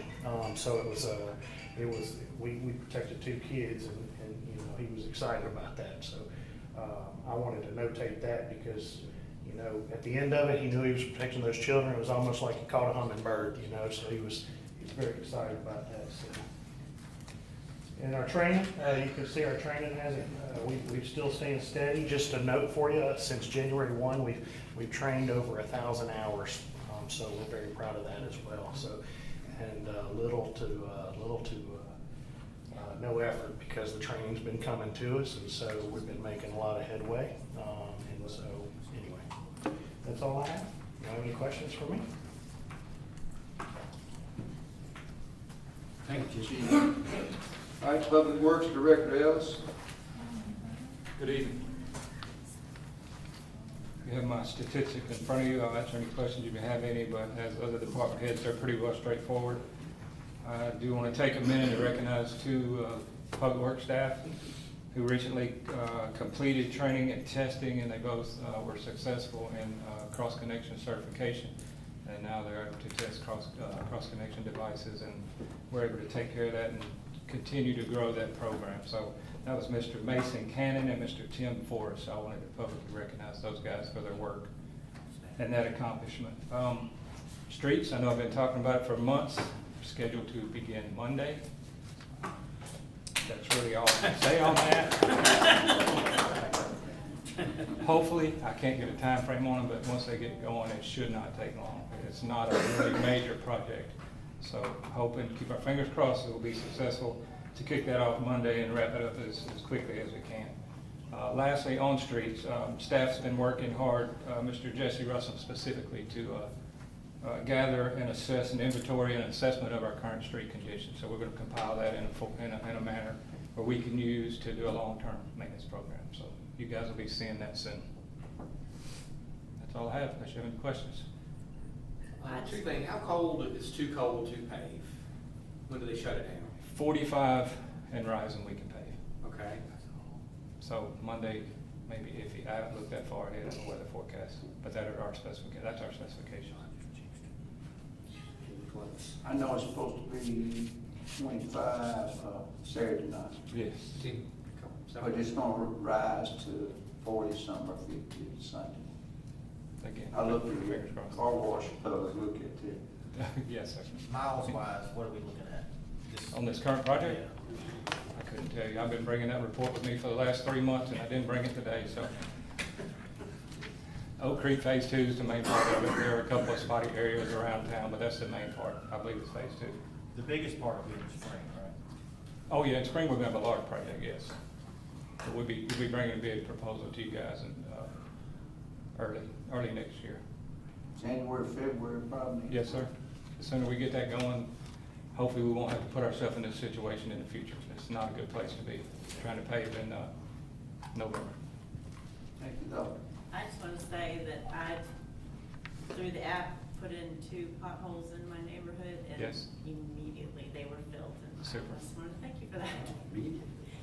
I will say the staff has been doing a very good job. I'm pleased with the staff. As you guys know, like Chief McMillan, I'm new here, and there was some tension and some things going on, but I'm proud to say, without getting into too much, I've seen tremendous changes in their attitude, and they're really working together, and I'm glad to see it. I'm looking forward to the future. That goes with the leader, I can tell you that, so that's good. It's a team thing, and I'm proud to be part of it. Good. Thank you, sir. Anything else? Thank you. Thank you, guys. All right, if it is any change, you'll let us know, won't you, Mr. Ellis? Yes, sir. On the paving. Yes, sir. All right, miscellaneous items from the Mayor, Board of Alderman, and Town Administrator. I have 3 things. That, of course, the Veterans Day, which was said, and I'll reiterate it, make tears come in your eyes before you leave. So, police, fire department do a great job, and police steps in there, and then when they play taps, that's when your tears will come with you. Swearing in next month for the elected officials. we will have that. I think Judge Culberth's going to do that. And bring your families to, and if you want your family, your wife to hold the Bible for you, you can do that. But if you don't, then the judge holds that, I believe, how it works. So just tell them that. The way it works, old business, after old business, then we do, what's that word? Sine. All right, sendai, or whatever, and then from that, we go into getting your sworn in, and that'd be all of this administration part of it, the mayor. And the new one will take over there. Y'all come back into business and take over and move the town to the direction, or move it to making it better for the people. We appreciate that. And then I have one other thing down here, but I can't read my writing.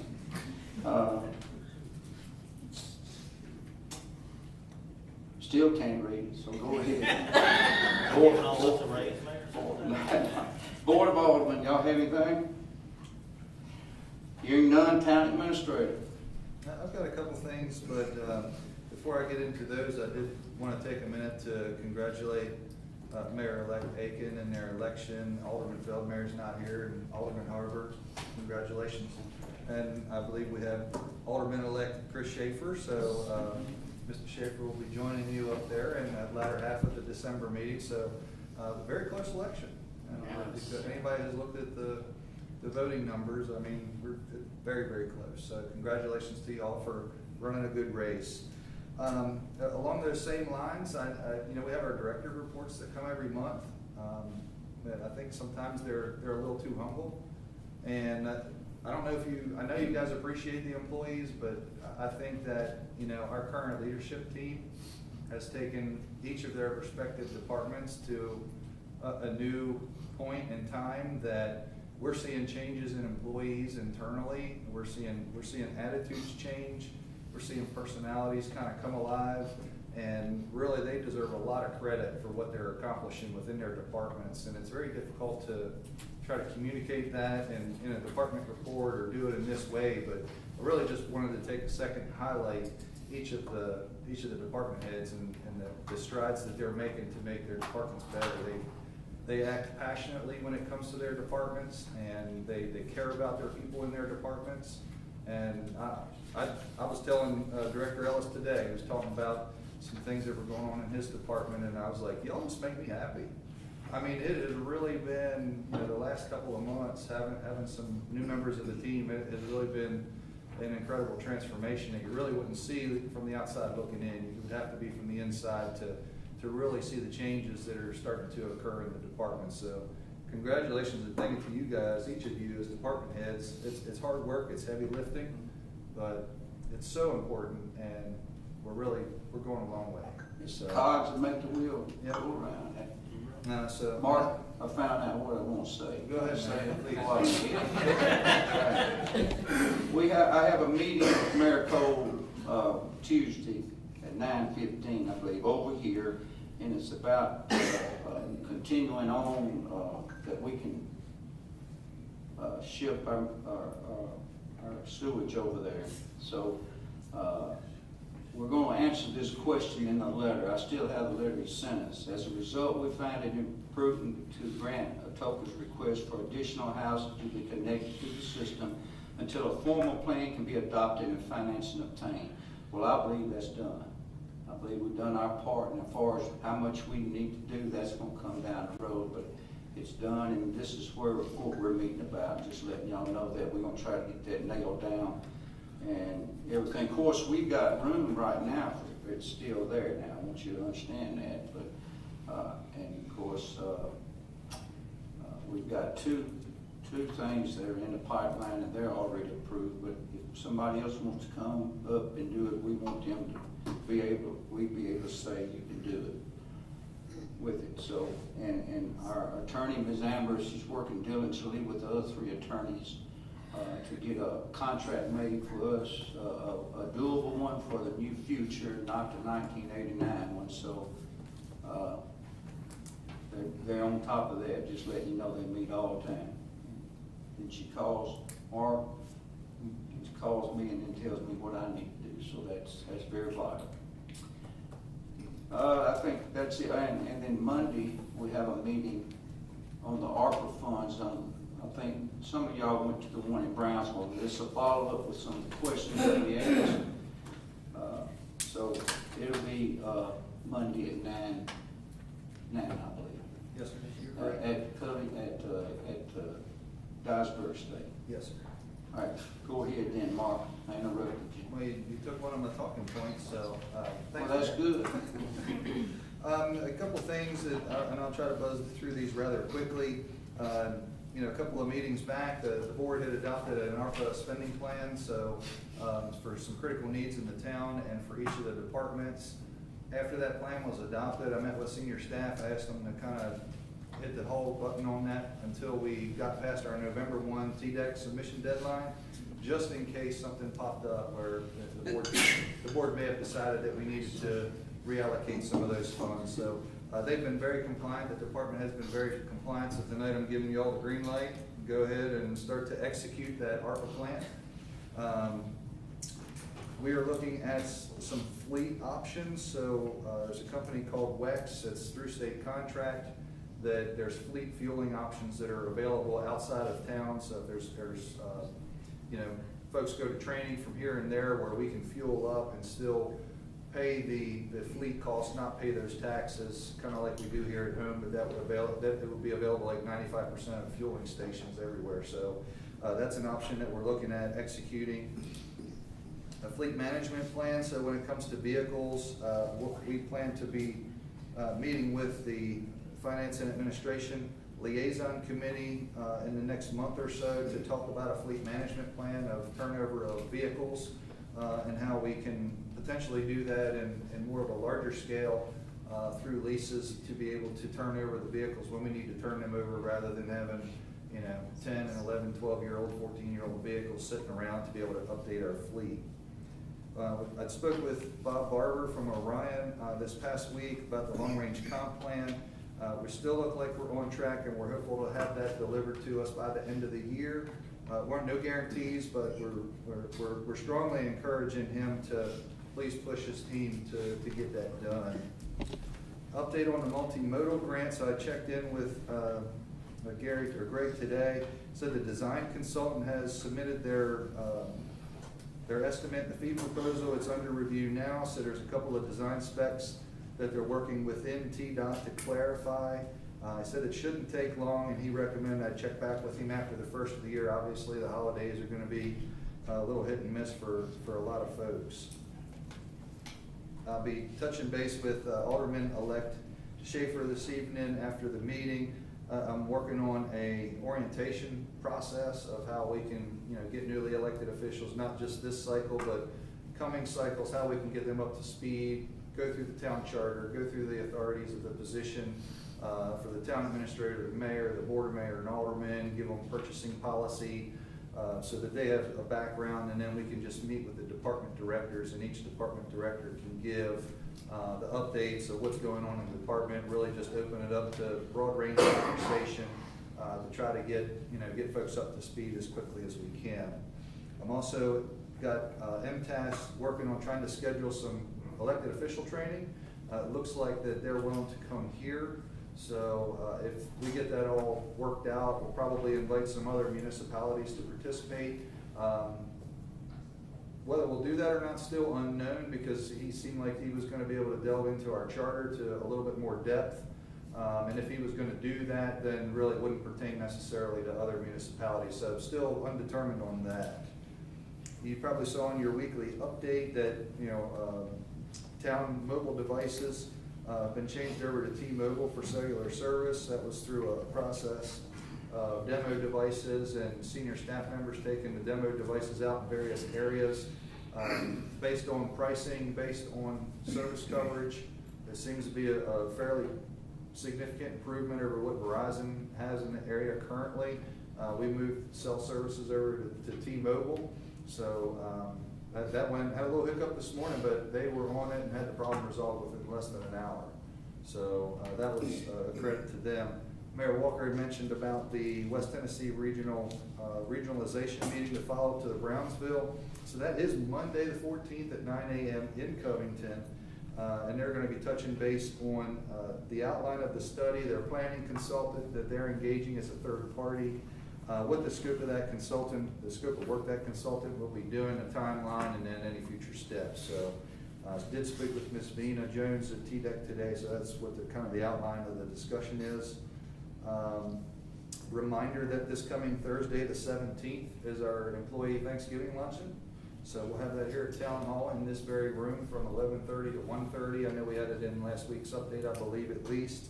The Town Hall will be closed during those times to allow staff to participate in fellowship with the rest of the staff, rather than have to work through phones and in-person inquiries. So for those 2 hours, we're going to allow them to have a pause, which we've done the last couple of years. And then most importantly, I will be out of the office on Monday. Most importantly.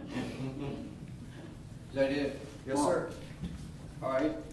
I do not have any speakers signed up on the sign-in sheet, Mayor, so that no one has signed up to speak tonight. Nobody? No sir. emails?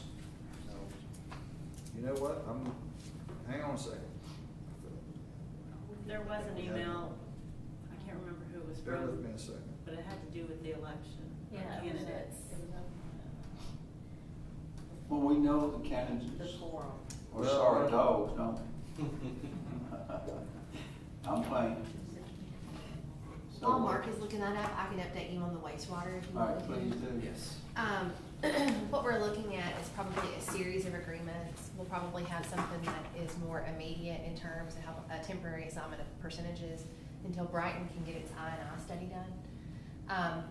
The position that Brighton has taken so far is that it can't determine what percentage of the existing lagoon that it will want if we renegotiate the 1999 agreement before its I&I study is completed. And since they made the I&I study part of the ARPA application, that has to get approved and then released and then funded and all of that. So that's going to be down the road.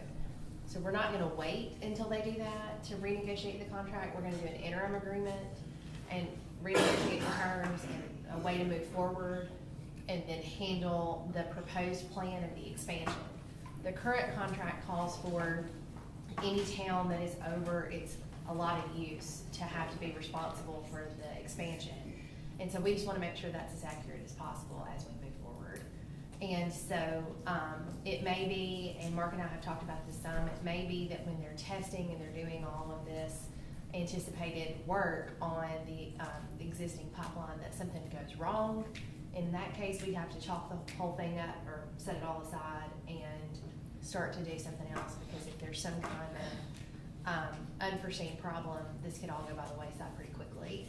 And so we're gonna end up doing a series of different contracts. And then once the I&I study for Brighton is done, we've addressed our I&I issues, we'll be able to sit down for a longer term agreement. At least that's what's contemplated right now. The longer term agreement still won't be very long. If we have it our way, we'll revisit it in 12 months, and then 24 months after that, and then 5 years after that, mandatorily sit down, go through it, make sure it's working, because it doesn't do us any good if it's not working. And we won't know, especially with all the growth that's coming to the community. My proposal has been that we look at it in 12, 24, and 5 years, because that will kind of get us through the biggest push of change, most immediate need, and then in 5 years, we can look back and see if we need to do it differently from then and renegotiate it for another 5 years, but definitely not go another 40, which is what has happened. So I just wanted to give you guys a quick update on that. Thank you. I got it. Go ahead. So Mayor, I think we're moving to the citizens' concern yet. Well, what we had done, and if you recall, just as a refresher, we've got the board adopted a resolution about citizen concerns, questions, and if we were going to set up an email address that questions could be submitted. You all have seen this before, but according to the resolution, we're going to read it verbatim, and we can answer, even though it's a bit outdated, this is what the resolution requires us to do. It says, this is from Laura, sent on October 19, that I was unable to attend the Meet the Candidates event. I would like a link or statement of some sort on the Town of Atoka page that will give additional information on the people being voted for in each upcoming election. I do not know how to find out what type of person is running for mayor or alderman other than a name on the ballot. I feel having any Meet Your Local Officials that has a picture and provides a synopsis of what qualifies them for office they hold in the Atoka webpage would be nice. I've seen the sponsored calendars hanging in local businesses that have a picture of the chief of police, the captain, and officers. This makes me think of having a picture on the town website of the mayor, the fire chief, the police chief. Older persons with their qualifications should be standard for any city. I've lived in Atoka over 10 years and have yet to find a way to obtain any information on each older person's qualifications, a basic answer to what they believe, promote, or oppose.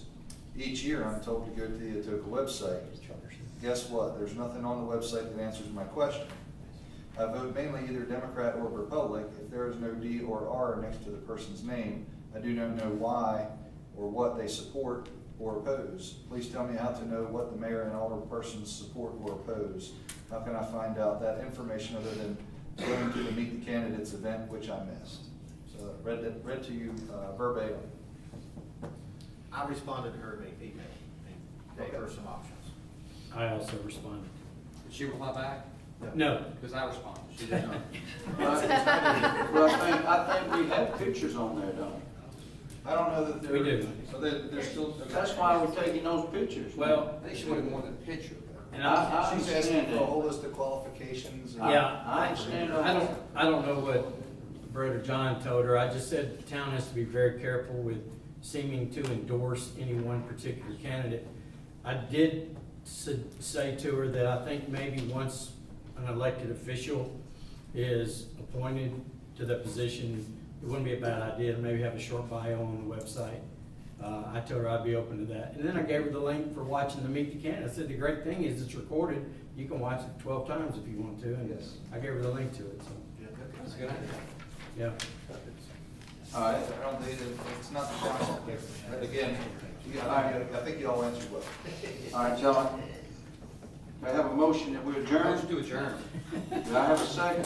Do I have a second? All right. John said it, so we're gonna put that down and put it in stone. John said it, and then, Alderman Renfro seconded it. All